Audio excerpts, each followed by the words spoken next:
أعوذ بالله من الشيطان الرجيم بسم الله الرحمن الرحيم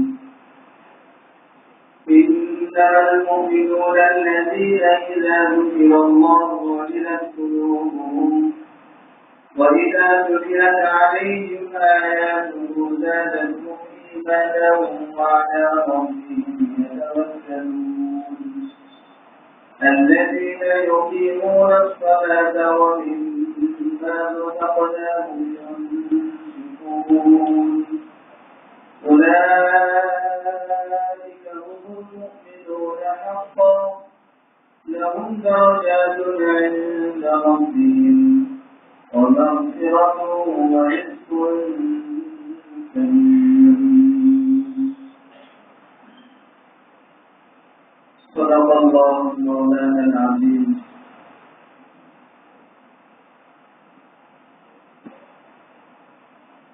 الحمد لله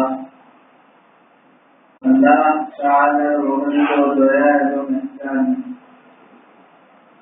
যিনি আমাদেরকে ঈশান নামাজ জামাতের সহিত আদায় করার পর তার কালাম সম্পর্কে আলোচনা করা এবং শোনার জন্য তারপরেই একত্রিত হওয়ার তৌফিক দান করেছেন, এই জন্য শুকরিয়া আদায় করে বলি আলহামদুলিল্লাহ। সূরা আনফালের 2 নম্বর আয়াত থেকে তিলাওয়াত করা হয়েছে। তিলাওয়াতকৃত আয়াত সমূহের মধ্যে আল্লাহ তাআলা মুমিনের 5টি গুণের কথা উল্লেখ করেছেন এবং 3টি পুরস্কারের ঘোষণা করেছেন। মুমিনের 5টি গুণের মধ্য থেকে 1 নম্বর গুণ যার সম্পর্কে আলোচনা হয়েছে সেই গুণ ছিল যখন মুমিনের সামনে আল্লাহ তাআলার আলোচনা হয়, আল্লাহ তাআলার নাম শোনা মাত্রই তার দিল প্রকম্পিত হয়ে যায়। 2 নম্বর গুণের আলোচনা হয়েছিল। 2 নম্বর গুণ ছিল যখন কোরআনের তেলাওয়াত হয় এর দ্বারা তার ঈমান বৃদ্ধি পায়। 3 নম্বর গুণ হলো وعلى ربهم يتوكلون যারা আল্লাহ তাআলার উপরে ভরসাকারী হয়, তারাই মুমিন হয় যারা আল্লাহ তাআলার উপরে ভরসাকারী হয়। 4 নম্বর গুণ হলো মুমিন ওই সমস্ত ব্যক্তিরাই যারা নামাজকে কায়েম করে। 5 নম্বর গুণ মুমিন ওই সমস্ত ব্যক্তিরাই যারা আল্লাহ তাআলার দেওয়া সম্পদ আল্লাহর রাস্তায় দেয়। 3 নম্বর গুণ সেটা হলো আল্লাহ তাআলার উপরে তাওয়াক্কুল করা, ভরসা করা। তাওয়াক্কুল কাকে বলে? তাওয়াক্কুলের অর্থ এটা নয় যে আমি কর্ম না করে আল্লাহর উপরে ভরসা করে বসে থাকি। উদাহরণ দিয়ে যদি বোঝানো হয় তাহলে এইভাবে বোঝানো যায় যে তাওয়াক্কুল এটার নাম না। আমার ঘোড়া আছে অথবা গরু আছে, আমি মাঠে নিয়ে গেছি গরু চড়ানোর জন্য, আযানের সময় হয়ে গেছে, আমি মসজিদে আসবো, নামাজ পড়বো। বাকি কিভাবে আসলাম? আল্লাহর উপরে ভরসা করে গরুকে মাঠে ছেড়ে আমি মসজিদে চলে এসেছি নামাজ পড়ার জন্য। এটার নাম তাওয়াক্কুল নাম।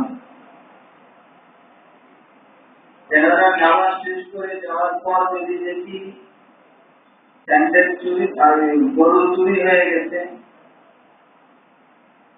তাহলে কিন্তু আল্লাহর উপরে আর ভরসা থাকবে না। তাহলে তাওয়াক্কুল কাকে বলে? তাওয়াক্কুল হলো আমার সাধ্যের ভিতরে যতটুকু করার আছে আমি ততটুকু করব, বাকিটুকুর জন্য আল্লাহর উপরে ভরসা। যেমন নামাজের সময় হয়ে গেছে, আমি আমার পশুকে মসজিদের কাছে নিয়ে আসবো, পশুর গলায় যে দড়ি আছে তাকে কিছুর সাথে বেঁধে রাখবো, এতটুকু হলো আমার সাধ্যের ভিতরে। এতটুকু করার পর আল্লাহর উপরে ভরসা করে আমি নামাজ পড়ি। দোকানদারি করি, নামাজের সময় হয়ে গেছে, আমার ভরসা হলো আমি দোকানের ধাক্কা লাগিয়ে দেব, অথবা এমন কোন কিছু দিয়ে দোকান পরিবেষ্টন করে রাখবো যেটা খুলে কোনো কিছু দিতে গেলে চোরের সময় লাগে। এতটুকু মাধ্যম অবলম্বন করে এরপরে আমি আল্লাহর উপরে ভরসা করে নামাজের জন্য চলে আসি। এটার নাম হলো তাওয়াক্কুল। আল্লাহ তাআলা কোরআনে কারীমের মধ্যে বলেছেন, وَمَن يَتَوَكَّلْ عَلَى اللَّهِ فَهُوَ حَسْبُهُ, যে আল্লাহর উপরে ভরসা করবে আল্লাহ তার জন্য যথেষ্ট হয়ে যাবে। যে আল্লাহর উপরে ভরসা করবে আল্লাহ তার জন্য যথেষ্ট হয়ে যাবে। আল্লাহ যখন তার জন্য যথেষ্ট হয়ে যায় তখন দুনিয়ার আর কোনো কিছু প্রয়োজন হয় না। আল্লাহ তাআলা কোরআনের মধ্যে এটা বলেছেন, আলাইসাল্লাহু বিকাফিন আবদা, হে বান্দা আমি তোমার জন্য হয়ে যাওয়া এটা কি যথেষ্ট না? আল্লাহ বলছেন, আলাইসাল্লাহু বিকাফিন আবদা, আমি তোমার জন্য হয়ে যাওয়া এটা কি তোমার জন্য যথেষ্ট না? কি বলেন? ঘরে তালা লাগানো এটা যে আমার ঘর পাহারা দেওয়ার জন্য যথেষ্ট না? সেটা যদি বলেন যে আমরা কি বলবো? হ্যাঁ, পুলিশ যদি বলে যে তোমরা যাও মসজিদে যাও, আমি দোকান পাহারা দিচ্ছি, আমি যদি ভয় পাই, এরপরে পুলিশ যদি বলে কি বলবো, আমি অস্ত্র নিয়ে এখানে পাহারা দিচ্ছি, এটা যথেষ্ট না? তাহলে আমরা কি বলবো? হ্যাঁ, ঠিক আছে।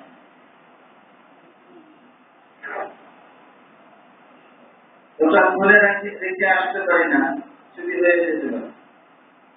একজনকে বসায় রেখে আমি আসলাম, ভালো কথা। তার স্বভাব যে চুরি না, যদি তার স্বভাবের মধ্যে চুরি থাকে তো তাকে বসায় রেখে আসা এটা কি আমার জন্য যথেষ্ট? এটাকে যদি আমি যথেষ্ট মনে করি, আর আল্লাহ অপর দিকে বলছেন আমি তোমার জন্য হয়ে যাওয়া, এটা কি যথেষ্ট না? কোনটাকে আমি প্রাধান্য দেব? আমার চেষ্টা যতটুকু আছে আমার সাধ্যের ভিতরে, আমি সাধ্যের ভিতরে সবটুকু করে এরপরে যদি আল্লাহর উপরে ভরসা করি, আর আল্লাহ যদি বলেন যে আমার উপরে পরিপূর্ণ তাওয়াক্কুল করে আমি তার জন্য যথেষ্ট, তাহলে কি এটা যথেষ্ট হবে না? কি বলেন? আল্লাহ তাআলা কোরআনের মধ্যে বলেছেন, ওয়াকাফা বিল্লাহি ওয়াকিলা, আমি কারো পক্ষে হয়ে যাওয়া এটাই তার জন্য যথেষ্ট। একটু প্রশ্ন করেছেন, আমি হয়ে যাওয়া এটা কি যথেষ্ট না? এরপরে আবার আল্লাহ বলছেন, টেনশন করার কিছু নেই, আমি তোমার জন্য হয়ে যাওয়া এটাই তোমার জন্য যথেষ্ট। বাকি কথা হলো আমাদের এগিয়ে দুর্বলতা। দুনিয়ার আসবাবের উপরে আমাদের যে পরিমাণ এগিয়ে তাওয়াক্কুলের মাধ্যমে আল্লাহর পক্ষ থেকে আসবে, ইবাদত হবে, এটার উপরে ওই পরিমাণ এগিয়ে না। দুনিয়ার যত আসবাব এগুলো শুধু আসবাব, আল্লাহ তাআলা আসবাবের সৃষ্টিকারী, আসবাবের মাধ্যমে যে জিনিস দেবেন সেটারও সৃষ্টিকারী। কি বলেন? আল্লাহকে মুসাফিরুল আসবাবি ওয়াস সাবাব, মুসাব্বিবুল আসবাব বানায়। আল্লাহ মাধ্যম সৃষ্টিকারী, মাধ্যমের দ্বারা যেটা দিবেন সেটারও সৃষ্টিকারী। যিনি মাধ্যমকে সৃষ্টি করেছেন, মাধ্যমের দ্বারা যেটা দিবেন সেটাও সৃষ্টি করেছেন, তাহলে তো তিনার উপরে একিন করা, তাওয়াক্কুল করা, ভরসা করা, এটা তো আমাদের জন্য একেবারেই সহজ। কি বলেন? একেবারেই সহজ। হযরত রাসূল করিম সাল্লাল্লাহু আলাইহি ওয়াসাল্লাম তাওয়াক্কুলের কথা, তাওয়াক্কুল সম্পর্কে হাদিসের মধ্যে ইরশাদ করেছেন, বিভিন্ন ফজিলত বয়ান করেছেন।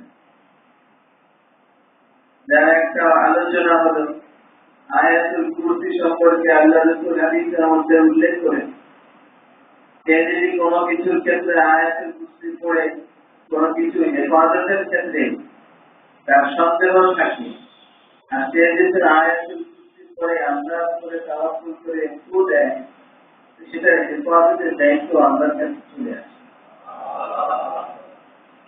আল্লাহ সেটা হেফাজত করবেন।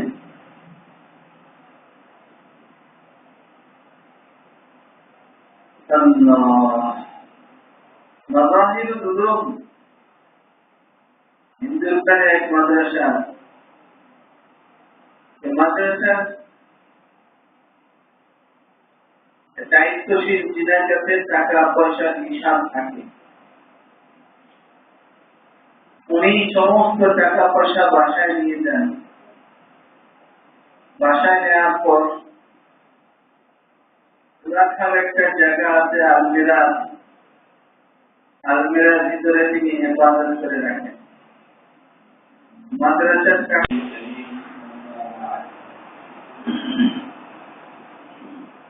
أعوذ بالله من الشيطان الرجيم. بسم الله الرحمن الرحيم. إنما المؤمنون الذين إذا ذكر الله وجلت قلوبهم وإذا تليت عليهم آياته زادتهم إيمانا وعلى ربهم يتوكلون. الذين يقيمون الصلاة ومما رزقناهم ينفقون أولئك هم المؤمنون حقا لهم درجات عند ربهم ومغفرة ورزق كريم.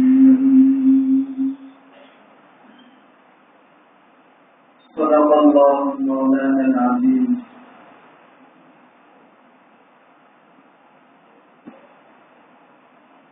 الحمد لله. الله تعالى রহমত ও দয়া এবং ইহসান, যিনি আমাদেরকে ঈশান নামাজ জামাতে শহীদ আদায় করার পর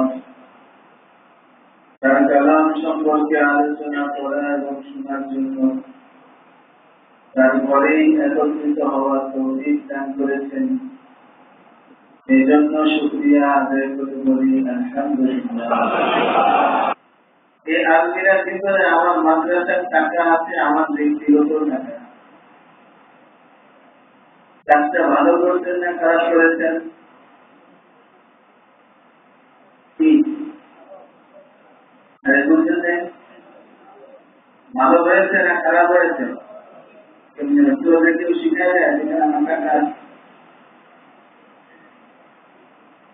সামনে তো চোর নাই, আবার চোরকে কেউ করে দেয় যেখানে আমার টাকা, নিজের টাকার তথ্য দেয় না। মাদ্রাসার টাকা হচ্ছে আমারও টাকা, ডেবিট কিনা ডেবিট। এরপর তিনি কি বলতেন, দেখো আমি এই টাকাগুলো বিসমিল্লাহ বলে রেখেছি। 3 নম্বর বললেন, আমি যখন আনফালি আপনারা দরজা লাগিয়েছি তখন আয়াতুল কুরসি পড়ে এর মধ্যে পড়িয়ে, এবার তোমরা চেষ্টা করো আমার তালাকুলে টাকা নেওয়ার জন্য, তবে ভবিষ্যৎবাণী শুনে নাও, তোমরা তো পারবে না, তোমাদের বাবাদের চান্দও পারবে। এই বলে উনি পরিমাণ বিছনা যায় আবার ঘুমিয়ে যায়। এটা কি একটা দেশের ঘটনা কি বলেন? এই কিস্সাটা একটি বলছি যে জানা জমানোর জন্য কোনো ঘটনা বলছি তা না, বাস্তব ঘটনা বলি। ঠিকানাও দিয়ে দিলাম ওই মাদ্রাসার সুপারিনটেন্ডেন্ট। চোরকে বাসায় একটি আরামে ঘুম, তাহাজ্জুদের সময় হয়েছে, করলেন, রজু করলেন, নামাজে দাঁড়ানোর আগে প্রথমে যেই কথাগুলো বলেছেন আবার সেই কথাগুলো তাদেরকে শুনিয়ে বলেন, আমি নামাজ পড়ছি, তোমরা চেষ্টা করতে থাকো। বোঝা গেল তাহাজ্জুদ পর্যন্ত ওরা চেষ্টা করতে এখনো করতে পারে। তাহাজ্জুদ শেষ করলেন, জিকির আজকার করলেন, দোয়া করলেন, ফজরের সময় হয়ে গেছে, নামাজ পড়তে যাবেন, তাদেরকে আবার ওই খবরগুলো শুনিয়ে বললেন, তোমরা চেষ্টা করতে থাকো, আমি নামাজ পড়ে আসি। চোরকে বাসায় রেখে নামাজ পড়তে চলে যাবে। নামাজ পড়ে এসে দেখলেন যে এরা এখনো চেষ্টা করছে কিন্তু করতে পারে। যদি এই ঘটনাটা এইভাবেই সাজিয়ে বলা হতো যে উনি অমুক কোম্পানির একটা থানা লাগিয়েছেন, যে তারা এখন করতে পারেনি, আমার মনে হয় এখানে অনেক মানুষ তারা কিনা বিয়ে করেছে।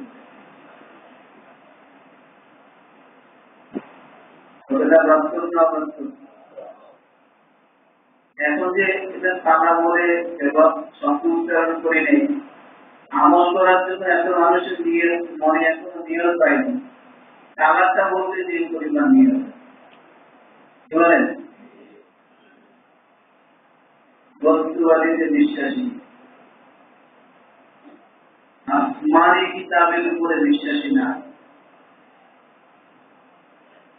আল্লাহর কালামের উপরে বিশ্বাসী না, বস্তুবাদীতে যত বিশ্বাস। উনি নামাজ পড়লেন, ইশরাক পর্যন্ত মসজিদে ছিলেন, ইশরাকের পরে ফিরে চলে আসলেন। বাসায় এসে দেখলেন চোররা এখনো চেষ্টা করছে। চোরদেরকে নিয়ে বসলেন, বললেন যে দেখো ভাই, হাদিসের মধ্যে আল্লাহ রাসূল ইরশাদ করেছেন, আয়াতুল কুরসি করে যদি ফু দেওয়া হয়, এটার হেফাজতের দায়িত্ব আল্লাহ তাআলা নিজে নিয়ে নেন।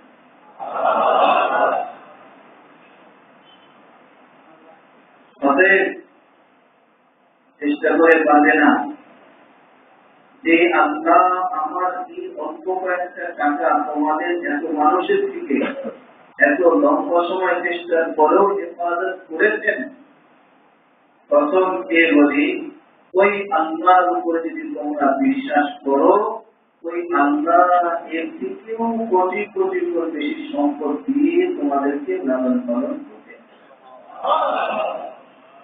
চোরগুলো তওবা করলো, চুরি ছেড়ে দিল, এলাকার মধ্যে সবচেয়ে ভালো মানুষ হিসাবে ঘোষিত। আমল করেছেন শাস্ত্র অনুযায়ী, আল্লাহর উপরে দেওয়া শুরু করে আমল, দুনিয়াবি আমল শেষ করার পর আসমানি যে আমল করেছেন বিসমিল্লাহ বলে রেখেছেন আর আয়াতুল কুরসি পড়ে ঘুমিয়েছেন। এমন যে কেউ আল্লাহর উপরে তাওয়াক্কুল করে নিজের স্বার্থ অনুযায়ী কাজ করবে, আল্লাহ তাআলা সেটার হেফাজতের দায়িত্ব নিয়ে নেবেন, এর মধ্যে কোনো সন্দেহ নেই।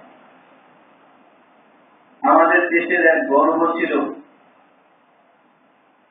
হযরত মুহাম্মদুল্লাহ হাফিজ হুজুর রাহমাতুল্লাহি আলাইহি। এই দেশের জন্য যেমন গর্ব, এই দেশের জন্য তেমন তিনি রহমত।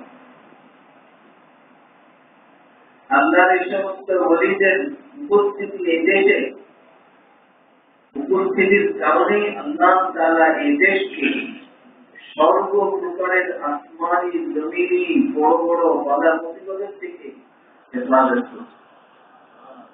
এছাড়া আর কোনো মাধ্যম না। জাগতিক বলেন আর বাস্তবিক বলেন, বৈজ্ঞানিক বলেন আর উন্নতি আধুনিক জমানার কোন কিছু বলেন, টেকনোলজি নাই, শুধু একমাত্র আল্লাহর ওলিদের উপস্থিতির কারণেই আল্লাহ এই জমিনকে সর্বপ্রকারের আপদ বিপদের থেকে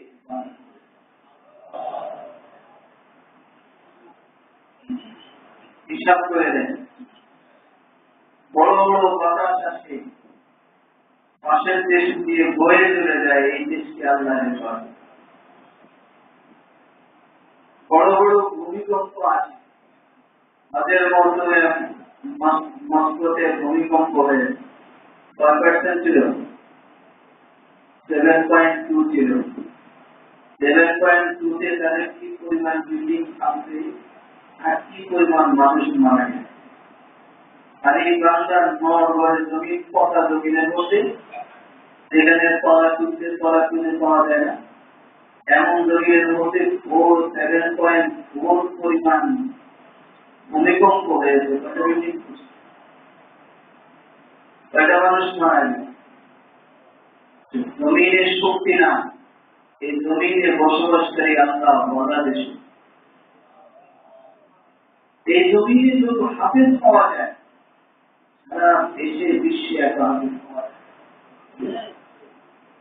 এই জমিনে আল্লাহ ভয়ে ক্রন্দনকারী যত মানুষ পাওয়া যায়, সারা বিশ্বে এত মানুষ পাওয়া যায়। এইগুলোর বরকতে আপনার জমিকে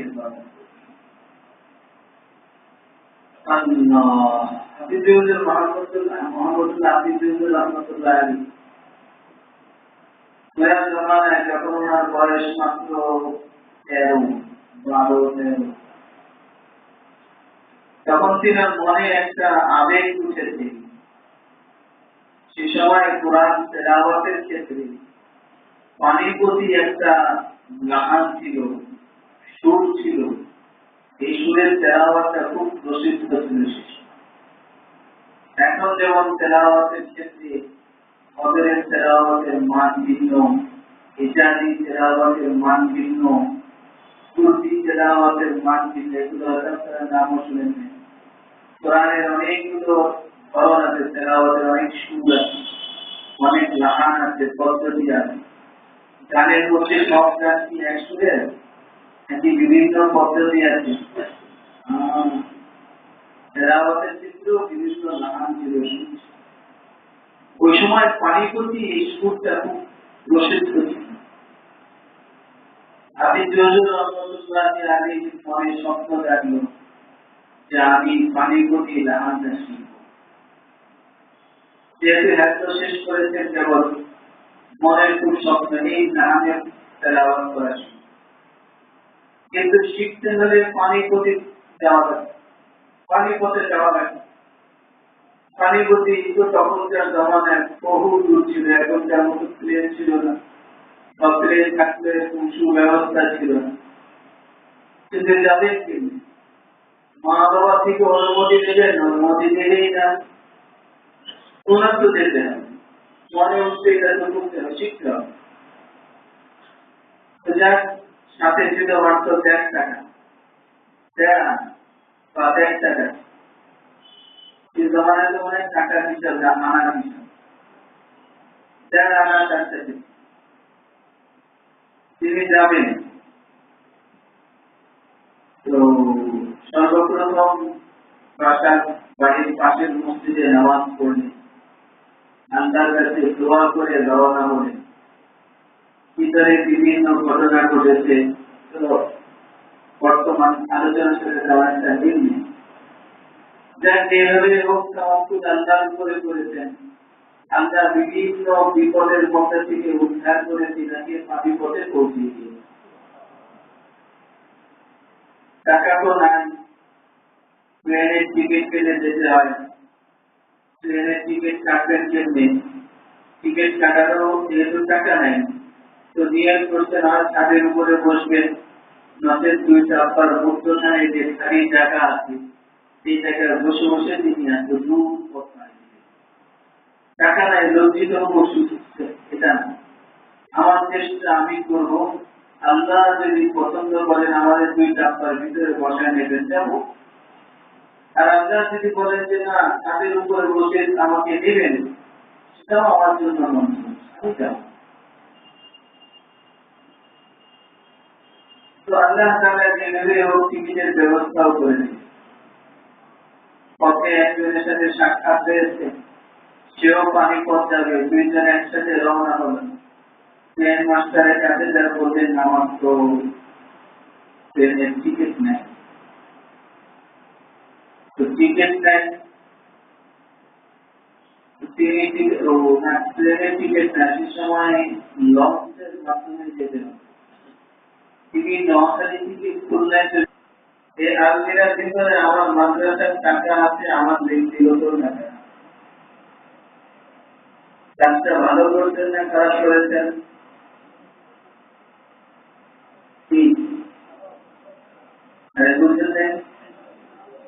ভালো হয়েছে না খারাপ হয়েছে? কেউ শিখায় দেয় সামনে তো তোরাই আবার তোর কিন্তু করে দেয়, যেখানে আমার টাকা নিজের টাকার তথ্য দেয় না, মাদ্রাসার টাকা হচ্ছে আমারও টাকা, দেবির কিনা দেবি। এরপর তিনি কি বলতেন, দেখো আমি এই টাকাগুলো বিসমিল্লাহ বলে রেখেছি। 3 নম্বর বললেন, আমি যখন আনফালি আপনারা দরজা লাগিয়েছি তখন আয়াতুল কুরসি পড়ে এর মধ্যে পড়িয়ে,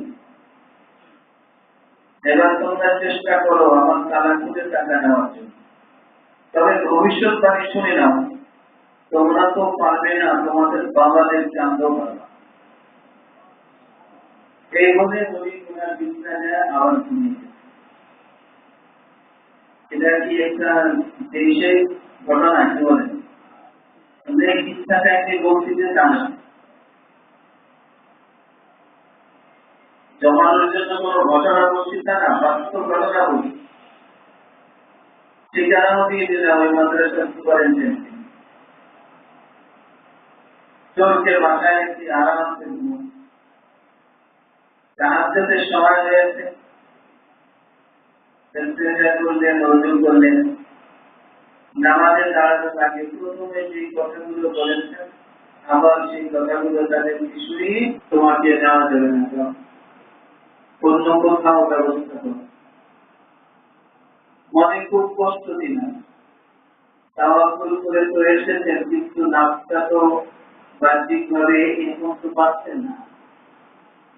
এরপর আবার তিনি মোহতামিম সাহেবের কাছে গিয়ে বললেন যে হুজুর আমাকে ভর্তি নিন, থাকার জায়গা দেওয়া লাগবে না, খাওয়াও দেওয়া লাগবে না, আমি খাওয়া ছাড়া থাকার জায়গা ছাড়া এখানে ভর্তি হবো, শুধু পড়বো এতটুকু, কারণ আমি তো পড়ার জন্য এসেছি। মোহতামিম সাহেব কিছু সময় চিন্তা করলেন, চিন্তা করে বললেন যে না এটাও হবে না, তুমি খাবে না থাকবে না, পরে যদি মরে যাও এটা জবাব কে কাজটা দেবে? দরকার নাই, তুমি চলে যাও, দেশে যা পড়ালেখা করো এটাই ভালো। মনটা খুব খারাপ, বের হয়ে চলে যাবেন, এতদূর সফর করে আসলেন, এখন না শিখে চলে যাবেন, এটা কেমনে হয়?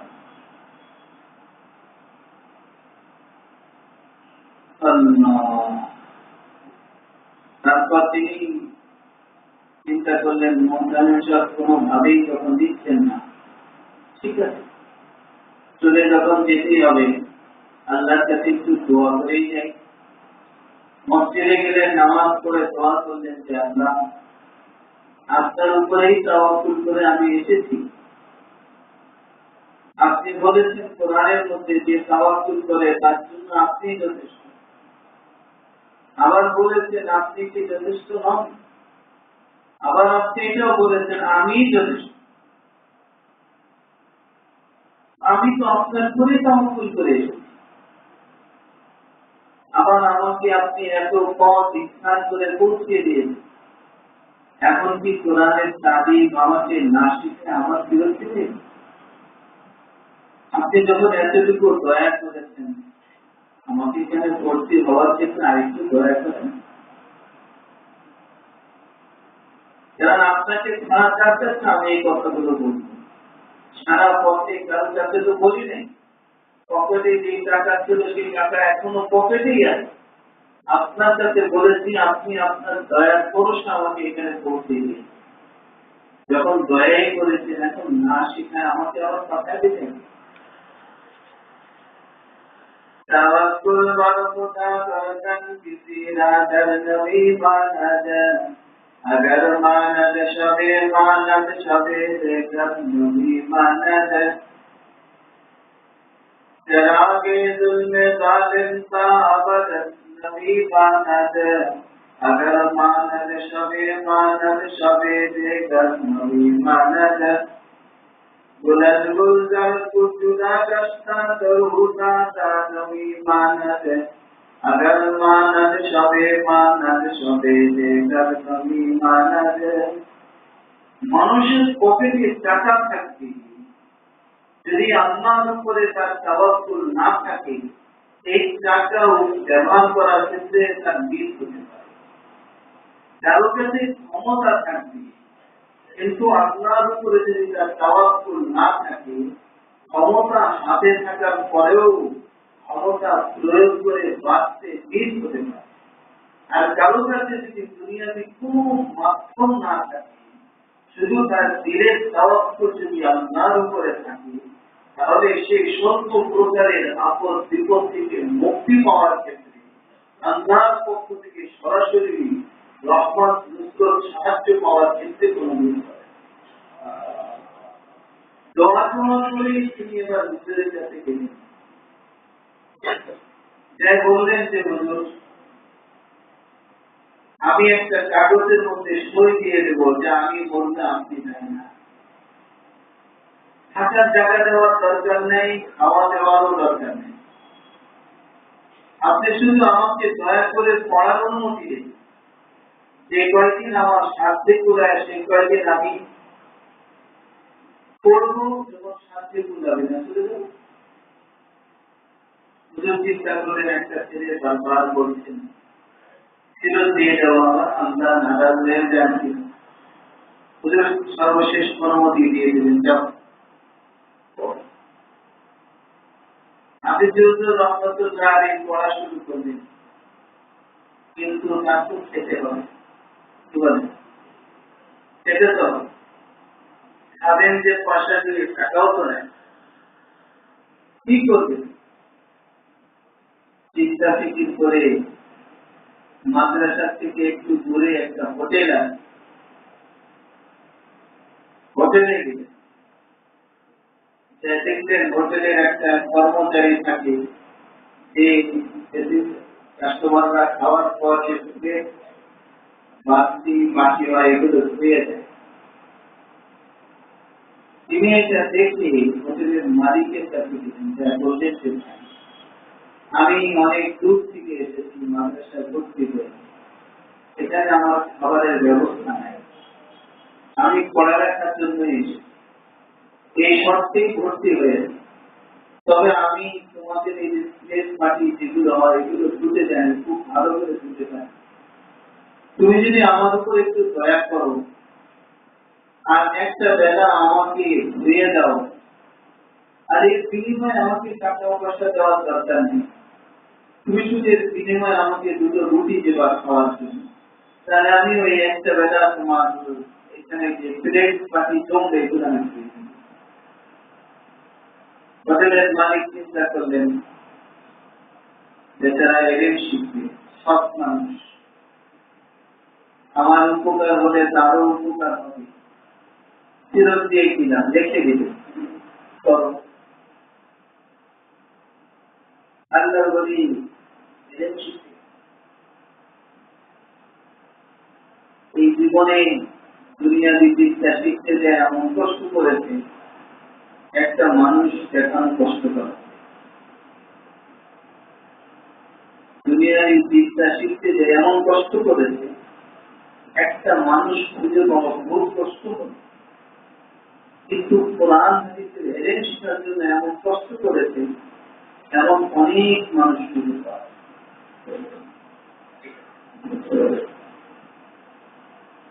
সারাদিন নির্দিষ্ট সময়, দিনের নির্দিষ্ট সময় হুজুর প্লেট বাটি ধুয়ে দেন, দুটো রুটি দেওয়া, একটা রুটি তিনি সকালবেলায় খান, আরেকটা রুটি রেখে দেন। এই রুটি তিনি রাখতে পারেন, রাত্রে খাওয়ার পর আবার দুপুর পর্যন্ত উপবাস, পানি খেয়ে খেয়ে সময় দিয়ে কয়েকদিন পার হওয়ার পর চিন্তা করলেন রাত্রে ঘুম কোথায় ঘুমাবো। কয় রাত জাগনা থাকা যায়, রাত জাগনা থাকলে তো দিনের পড়ার ক্ষতি হয়, কিন্তু কোথায় ঘুমাবে। হাঁটতে হাঁটতে একদিন চিন্তা আসলো মাথায় যে রিক্সা গাড়ি একটা জায়গা আছে যেখানে সবাই এগুলো রেখে চলে যায়। তিনি এই মালিকদেরকে ডাকতেন, ডেকে বলতেন যে তোমাদের এই গাড়িটা রেখে যাও, এটারও তো পাহারা দেওয়ার দরকার। যদি তোমরা অনুমতি দাও আমি তোমাদের এগুলো পাহারা দেব, এর বিনিময়ে আমাকে কিছু দেওয়া লাগবে না, এর বিনিময়ে এতটুকু আমাকে রাখছে এখানে ঘুমানোর অনুমতি। দুনিয়া চাইলেন না, তারা অনুমতি দিয়ে দিল। রাত পার করছেন পাহাড়ের মাধ্যমে, ঘুমে পাহাড়ের নাম নিয়ে ঘুমের মাধ্যমে রাত পার করা। খাবারের ব্যবস্থা করলেন, প্লেট বাটি খাওয়ানো। দিনের বেলায় এলেন, কিছুদিন যাওয়ার পর এলাকার এক মানুষ মারা গেল। এলাকার রসুম অনুযায়ী মারা গেলে 40 দিন পর্যন্ত যে কোনো একজন ছাত্র নেককার মানুষকে তারা খানা খাওয়ায়। মানুষ বললেন আমাদের একজন ছাত্র দিন। হুজুর চিন্তা করলেন যে ওই ছেলেটার তো খানার ব্যবস্থা নাই, তাকে খাবারের জন্য দিয়ে দিই। তো খাবারের ব্যবস্থা হয়ে গেল 40 দিন। 40 দিন পার হওয়ার আগে আরেকজন মারা গেল, সেখানেও আবার 40। এইভাবে একের 40 পার হওয়ার আগে মানুষ মারা যাচ্ছে, আর ওনার খাবারের ব্যবস্থা হচ্ছে। বাদশাহের মুদ্রাকে সব কয়েক মাস পার হওয়ার পর স্বপ্ন দেখলেন।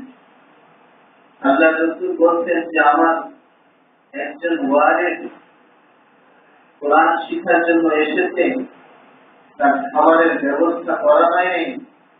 শুনে রাখো, যতদিন স্থায়ীভাবে মাদ্রাসায় তার খাবারের ব্যবস্থা করবা না, এলাকার মানুষ মরতেই থাকবে, মরতে মরতে এলাকা সাফ হয়ে যাবে, যতদিন তার খাবারের ব্যবস্থা। তাওয়াক্কুল আল্লাহ তাআলার উপরে করেছে, আল্লাহ তাআলা তার ব্যবস্থা করে দিয়েছে। বাকি প্রশ্ন জাগে, তাওয়াক্কুল তো করলাম কিন্তু দেখি কোনো ফল পাই না। মনে করেন কেউ তাওয়াক্কুল করে সকালবেলা ফজরের নামাজ পড়তে মসজিদে আসবে, এইটাই তো বেশি সমস্যা হয়। কি বলেন? জোহর আসর মাগরিব এসা তো পড়া যায়, কত পড়া যায়। ওই সময় তো মানুষ জাগনা থাকে, চোর আসলে ধরা খেয়ে যায়। ফজরের সময় সবাই ঘুমায় থাকে, আমি মসজিদে আসলে চুরি করে নিয়ে যায়। এই জন্য ফজরের নামাজ আল্লাহর অনেক বান্দা মুফতি আছে। বাচ্চা পড়ে কিনা তাও সন্দেহ, ভালো ধারণা করলাম বাসায় করে। কিন্তু প্রথম পর তার ঘরে থাকার উপরে যতটুকু ভরসা, আল্লাহর উপরে এতটুকু ভরসা। যাক, ভরসা আছে, তারা মেরে মসজিদে আসছেন, নামাজ পড়ে যায়, দেখেন অঘটন ঘটে নি। এমন কি করতে পারে না? কি বলেন? এমন করতে পারে না? করতে পারে। যদি ঘটে নেন তাহলে সমস্যা কোথায়? কি হাদিস দুর্বল না আমার তাওয়াক্কুল দুর্বল, এটা চিন্তার বিষয়। এই ক্ষেত্রে তোমার যে নেওয়া যাবে না, অন্য কোথাও ব্যবস্থা করো। মনে খুব কষ্ট দিন, তাওয়াক্কুল করে তো এসেছেন, কিন্তু নামটা তো বাহ্যিক ভাবে এখন তো পাচ্ছেন না। এরপর আবার তিনি মোহতামিম সাহেবের কাছে গিয়ে বললেন যে হুজুর, আমাকে ভর্তি নিন, থাকার জায়গা দেওয়া লাগবে না, খাওয়াও দেওয়া লাগবে না, আমি খাওয়া ছাড়া থাকার জায়গা ছাড়া এখানে ভর্তি হবো, শুধু পড়বো এতটুকু, কেননা আমি তো পড়ার জন্য এসেছি। মোহতামিম সাহেব কিছু সময়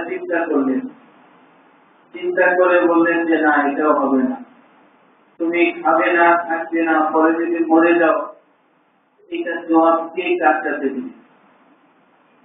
দরকার নেই, তুমি চলে যাও, দেশে যা পড়ালেখা করো এটাই ভালো। মনটা খুব খারাপ,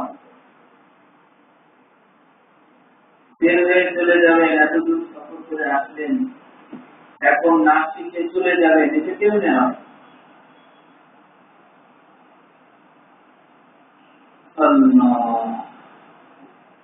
তারপর তিনি চিন্তা করলেন, মোহতামিম সাহেব কোনোভাবেই তখন দিচ্ছেন না, ঠিক আছে, চলে যখন যেতেই হবে আল্লাহর কাছে একটু দোয়া করেই যাই।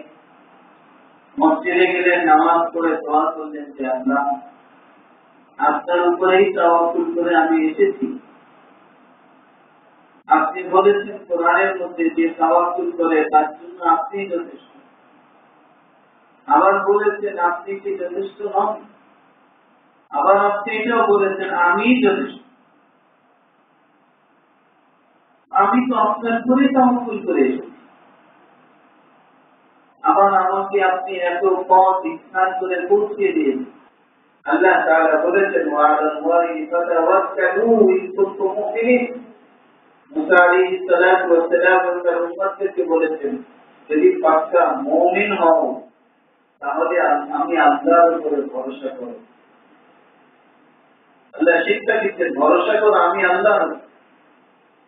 এই জন্য তাওয়াক্কুল এটা বহুত বড় একটা আমল।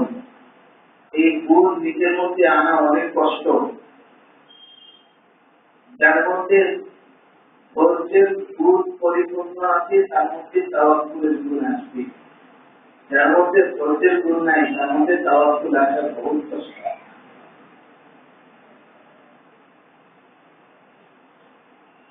তবে তাওয়াক্কুল আল্লাহর উপরে করতে হবে। যে তাওয়াক্কুল করবে সেই ঈমানের রং নিজের মধ্যে আসবে।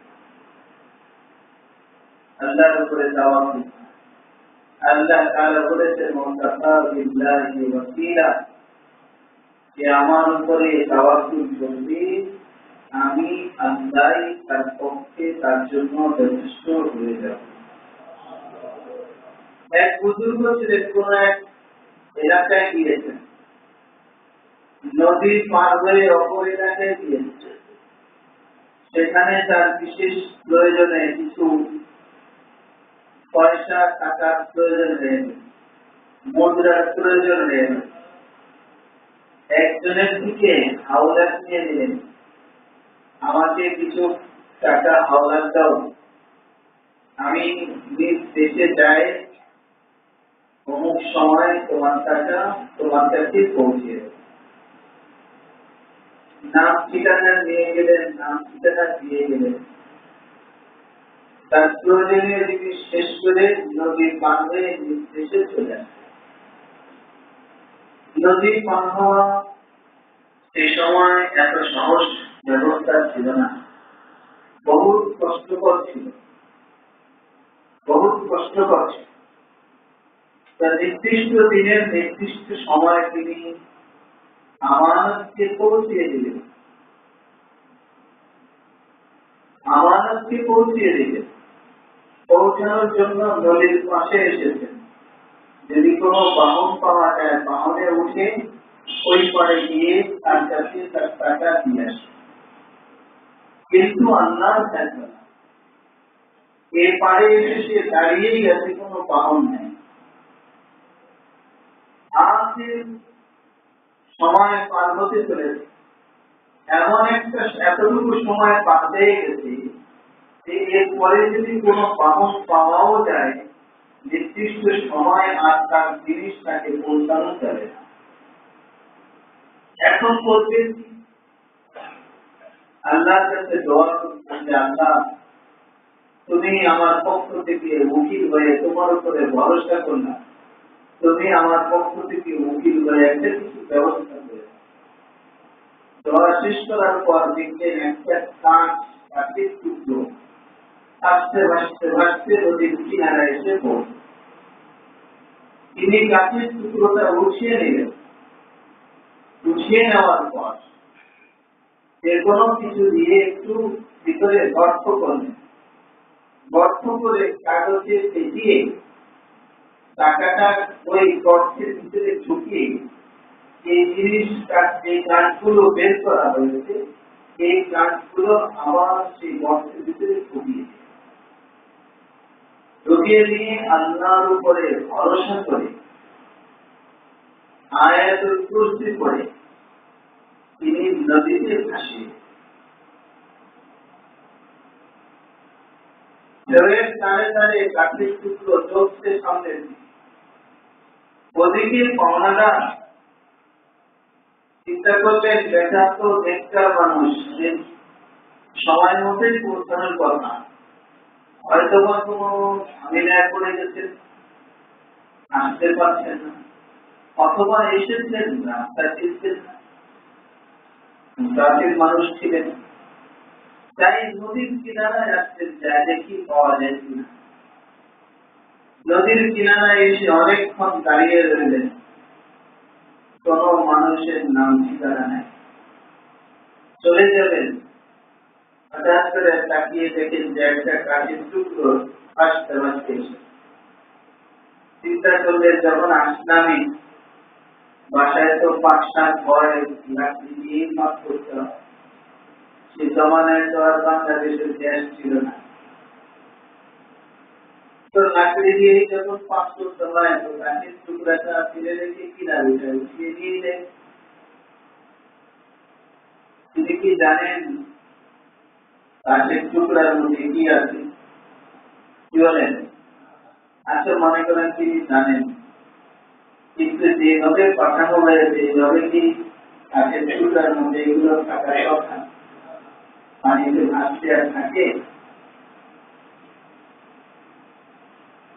বাসায় নিয়ে গেলে দিদিকে বললেন এটা শুকাও, তারপরে এটা কেটে এটা দিয়ে পাত্র হতে পারে,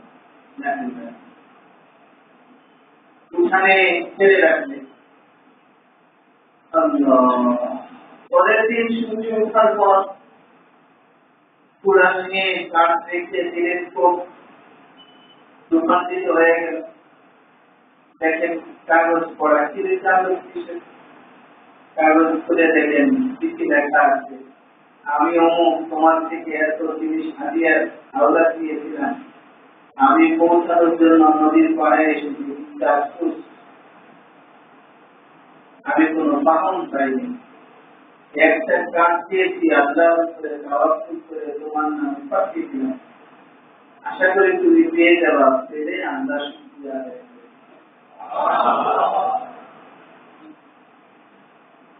আল্লাহ তাআলা মালিকের কাছে, প্রাপ্ত ব্যক্তির কাছে সালামতের সাথে পৌঁছে দিয়েছেন কিনা? এটা কি বোঝা গেল? وعلى الله فتوكلوا إن كنتم مؤمنين। আল্লাহর উপর ভরসা করুন। وعلى ربهم يتوكلون। আল্লাহর উপর তারা ভরসা করে। তাহলে আজকের আলোচনা দ্বারা আমরা কি শিখলাম? আল্লাহর উপরে ভরসা করা শিখলাম বিসমিল্লাহর মাধ্যমে এবং আয়াতুল কুরসির মাধ্যমে।